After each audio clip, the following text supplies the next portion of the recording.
Hello and welcome to Face Check. Like the Lazarus of biblical times, I have risen, although there was a lot less ice in the Bible. You may be wondering where I've been for the past month or so, and the truth is nowhere.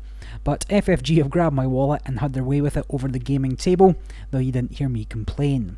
First, the Conquest Big Box, The Great Devourer, came out, and Tyranids were there to play with for the first time. Then, at the same time, Navy and Smugglers came out for Star Wars and Imperial Entanglements, followed up by the last deluxe for Call of Cthulhu, Mark of Madness, and the Haster Big Box come out. Then Imperial Assault got a few new characters to play with, and finally Netrunners just had Data and Destiny released here, but before that it was the Bring Another Brit to Worlds qualifier and the final. A very busy month for me, not leaving a lot of time for videos. So to ease myself back into the way of things, I'm picking up an old game from before any of the big tournaments I still have on film. This was the first Intercity UK tournament, organised by Quinns of Shut Up and Sit Down. I'll put a link in the description to the site, and the format was as follows. Each region or city organised a team of 4, in which each faction had to be represented. So one of every corp, and one of the runner factions would be duplicated. There were 16 teams in all, and each team member was put into a different pod, so no 2 team members were in the same tournament. It was 4 mini tournaments, each of 16 players played in the same location. Then there were 5 rounds of Swiss played, and the scores for each of the teams were totaled up to determine the winner. Edinburgh took it down despite some slight cheating, but they'll be hosting the next one in January next year. So you're going to join myself and, spoiler alert, Bring Another Brit to Worlds winner Tim Fowler in the final round of our pod. Tim is currently 8-0 and I'm only 6-2, and that was after an ill-timed run into Kumainu with a scored House of Knives, and a game that I would have won had I not installed and quadruple advanced a Jackson instead of a Nisei Mark II.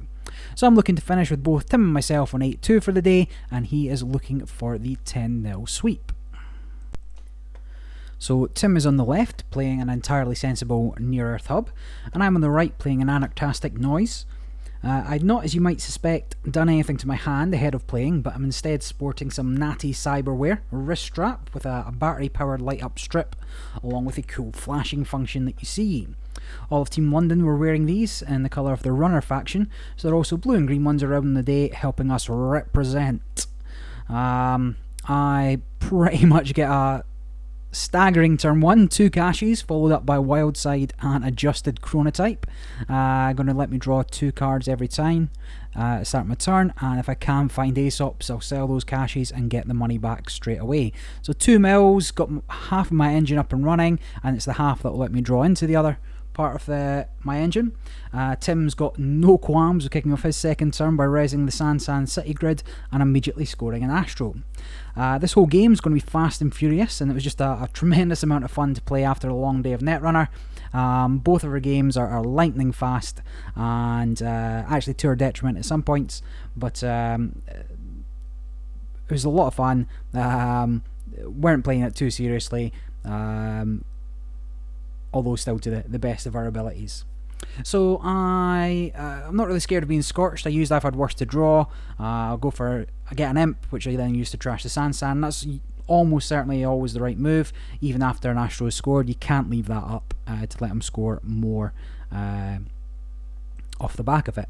I'm on fire. I get the Aesops, and that's going to let me sell the caches next turn, and in case he's got any other assets, even if it is another Sansan, then Hacked of his meeting will hopefully slow him down a little and offset any acid advantage Tim might get. So I've already had 3 mils. I've got the entirety of my engine up and running, and my start of my turn now looks like me draw 2 cards for free and get 3 money by selling something to Aesop. I run Trash the Pad campaign, then money up, and play Sure Gamble to finish on 9. So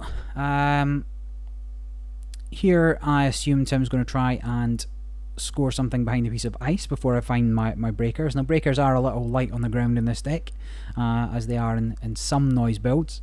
I don't think Tim and I had actually ever played before. This was the first time we'd played together, so he wouldn't have known quite what he was in for with my particular brand of noise. I Deja Vu, bring back Imp and Cache. That was why I sold Imp in the first place, to get another program down that was useful. Install that Imp, mill another card, and this time install David. I assume that's a wraparound on there, which really screws over Faust, which is what everybody was playing.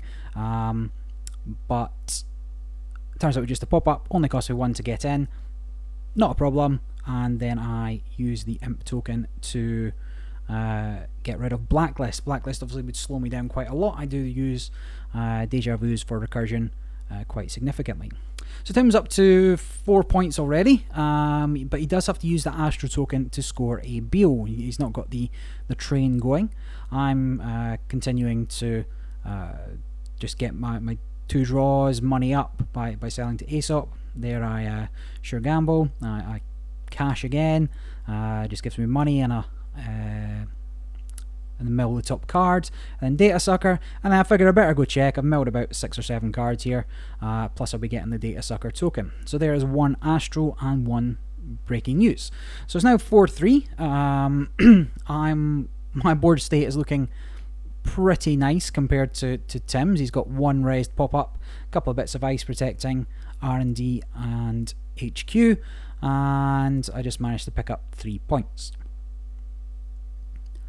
If I can find a Parasite, I'll maybe make another couple of Data Sucker runs and be able to bust my way through almost anything.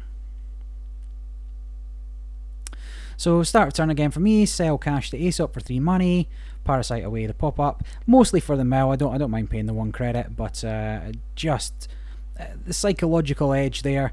He's got nothing protecting the remote if he wants to put anything out, so he's going to have to try and find another bit of ice.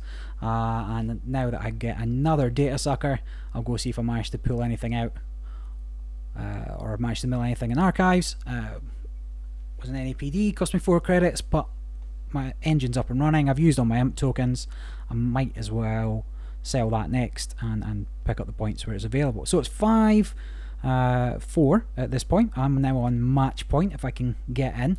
I don't think I've seen a Faust yet, which is the part that's missing. That and Grimoire. If I can get either of those down, although Grimoire will be a little late in the day.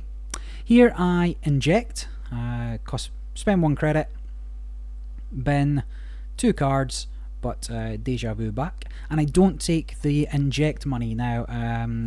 Matt from the Isle of Wight was watching this game, and I will forget to take inject money a second time, at which point he did the right thing. He went to the TO and got the TO to inform me that I'm not following the letter of the law as such. However, by the time the TO comes over, the game is finished. As you say, fast and frantic. Now I don't know at this point if I'm holding on to a Faust just to try and bait Tim into feeling that he's more safe behind a single piece of ice. Wouldn't be the worst move I've ever made. But then again, I'm not that good, so perhaps not. The wild side combo, the pancakes combo, just let me power through my deck and really just doing wondrous things for putting the pressure on here.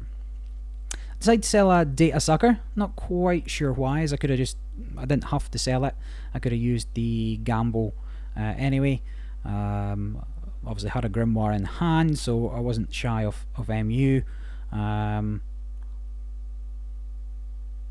that was probably the wrong move considering how much money I've got. Now here is part of my secret tech, as it was at the time, the Gravedigger, letting me mill extra cards, and there Tim managed to sneak out a Beal. I didn't go check. I assumed it was another. No, I think it's because I've not got the Faust in hand. I knew I couldn't get in.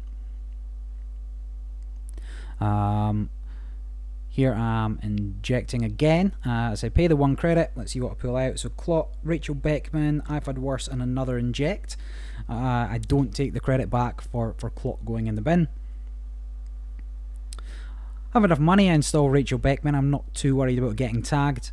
And then I've had worse. I'm desperately digging. I'm pretty sure I'm desperately digging for a Faust, or I was perhaps even running Crypsis at this point, before understanding how strong Faust was in this kind of deck. Excuse me. Been so long I've forgotten how to commentate. Well, not that I was any good at it in the first place. So a quick check on archives. Again, I've milled maybe 5, 6, 7 cards there. Well worth going for a look, and just to get another data sucker token as well, or at least slow him down, make him res some ice. If it was anything like Crick, I could get through it with David. Anything less than Crick, well, should be okay. So this could be the winning point right here for Tim. I am going to get my 2 cards at the start of turn, and hopefully that will give me an option for getting into that remote. So definitely need money.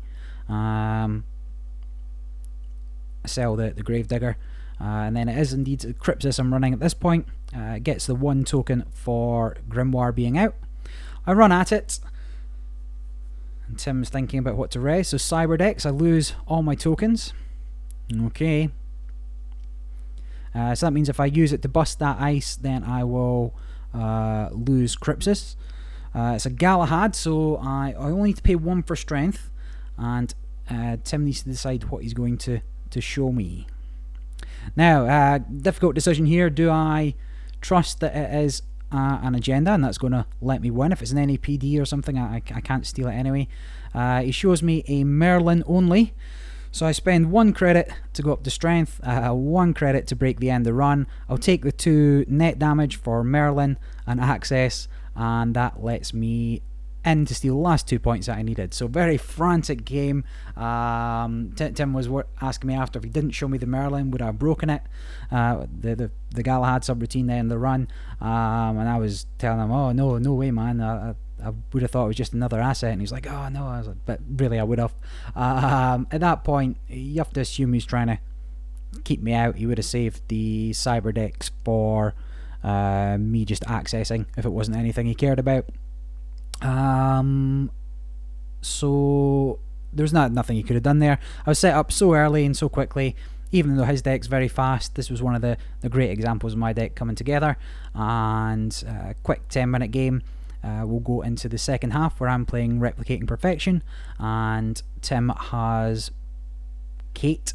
I believe it's a prepaid version, but it's been a month or so since I watched the video. I'll be right there with you watching as well. So stay tuned, and we'll get the next match up very, very shortly.